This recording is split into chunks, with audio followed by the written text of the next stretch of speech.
Todos vocês estão prontos aqui para a palestra que nós estamos dando todo mês, uma palestra empresarial baseado em um livro do Jim Collins. Esse livro se chama Feito para Vencer. É um livro que nós temos ali atrás, algumas cópias desse livro.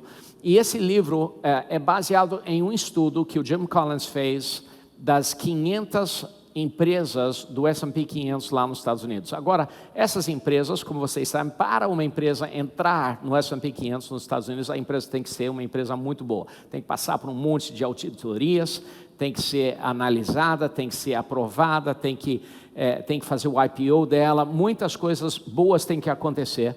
E aí as empresas podem subir ou descer, mas de forma geral, pessoas investem no S&P 500 porque, historicamente, o grupo do S&P 500, aquele grupo de empresas, tende a subir e subir bem.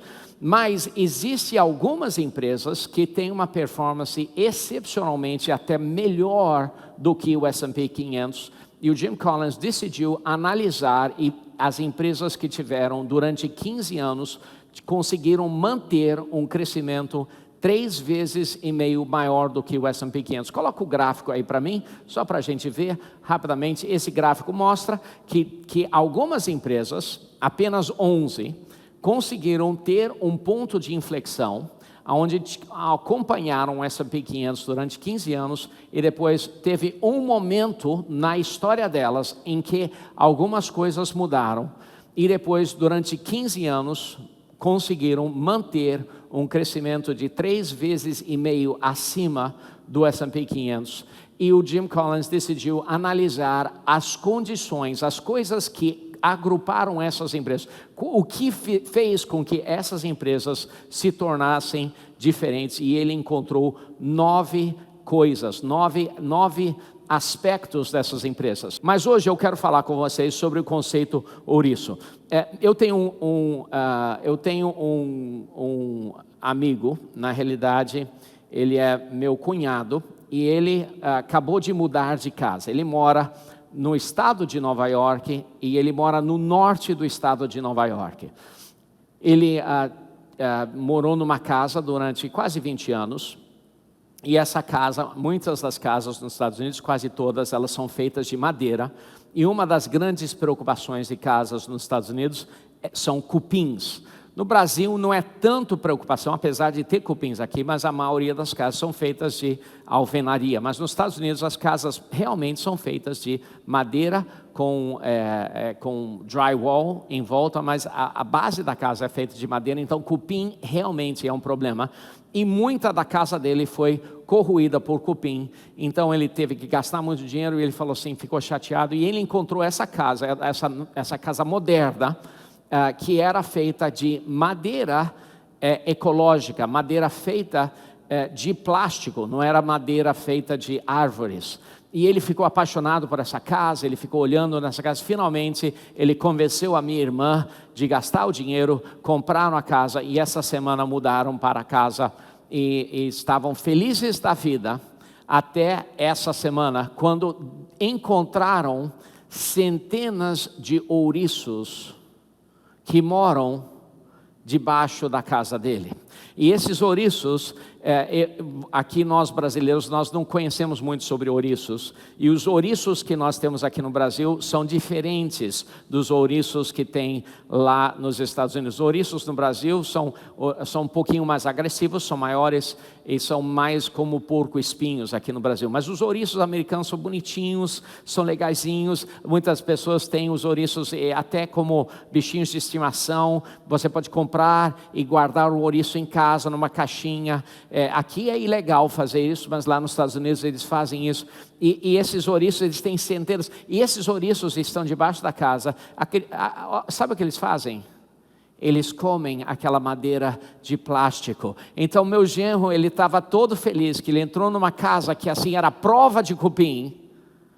Mas uma coisa interessante, ouriço ama roer e comer aquelas toras de plástico. Então ele está assim, o que eu faço? Está tentando procurar como é que eu acabo com os ouriços que estão debaixo da minha casa. Hoje eu quero falar com vocês sobre o conceito do ouriço. Eu quero falar com vocês sobre, olha, tem uma foto de um ouriço aqui, um ouriço americano. Olha só como é bonitinho. Esse aqui é o ouriço. Diferente do ouriço brasileiro, que quando o seu cachorro fica perto do ouriço, você vê todas aquelas. Esse ouriço não é assim. Esse ouriço é bonitinho, não faz mal a ninguém. O ouriço, ele é assim. Mantém essa foto desse ouriço. O conceito do ouriço que eu quero mostrar para vocês é um conceito que teve um filósofo grego chamado Arquiocos. Bota lá a frase dele, que diz o seguinte: uma raposa conhece muitas coisas, mas o ouriço conhece uma grande coisa. Raposas conhecem muitas coisas. Ele escreveu isso aqui 680 antes de Cristo. Isso aqui é uma frase muito antiga. 680 antes de Cristo ele escreveu essa frase. E o que é super interessante, raposas, elas são imprevisíveis. As raposas são relativamente inteligentes e elas reagem a um monte de circunstâncias de maneiras imprevisíveis. Você pode ter uma situação, às vezes a raposa vai correr, às vezes ela vai pular, às vezes vai morder, às vezes vai arranhar, às vezes vai ficar assustada, às vezes ela vai atacar, às vezes vai rosnar, às vezes ela vai fugir, ela vai fazer um monte de reações diferentes. E na realidade uma raposa, porque por ela ter um monte de ferramentas diferentes na vida dela, até a raposa ela mesma não sabe como ela vai reagir diante de um estímulo. Ela vai esperar o estímulo, ela vai analisar, talvez intuitivamente, e depois ela vai reagir àquele estímulo. Agora o ouriço não. O ouriço é totalmente diferente. O ouriço só faz uma coisa: o ouriço se enrola. O ouriço se enrola. E na realidade, o ouriço, ele é o melhor enrolador do mundo. Não tem ninguém que enrola melhor do que o ouriço. Ele não corre, ele não foge, ele é dócil, ele não pula, ele não faz nada, ele não consegue fazer nada, mas de um enrolador, ele é o melhor enrolador do mundo. E se você chegar até um ouriço, ele vai enrolar.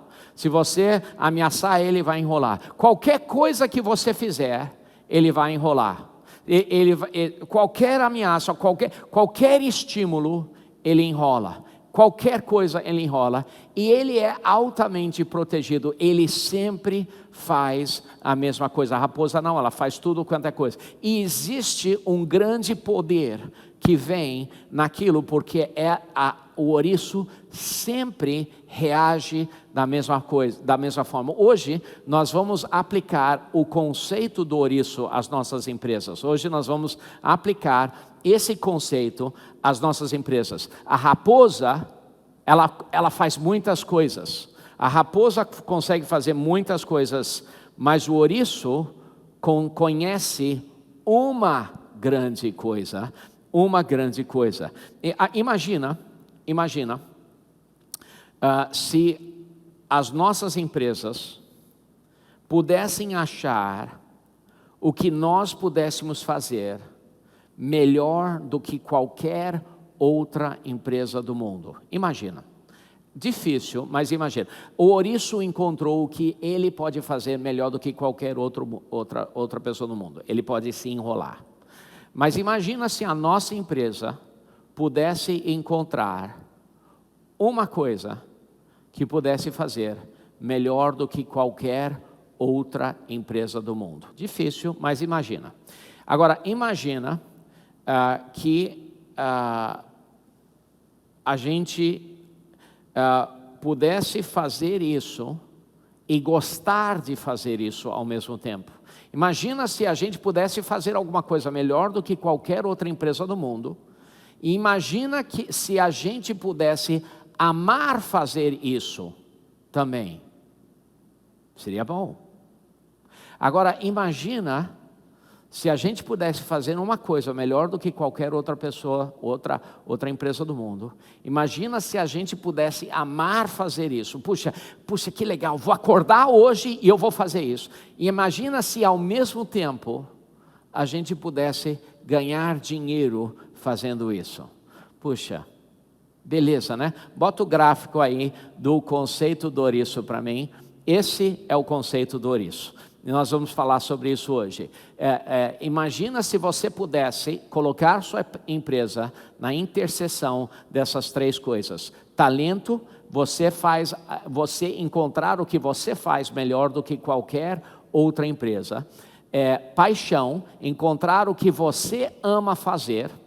E renda, encontrar a máquina que gera renda e você colocar a sua empresa bem no meio desses três círculos e você viver concentrado ali dentro e colocar a sua empresa focada exatamente nessas três coisas.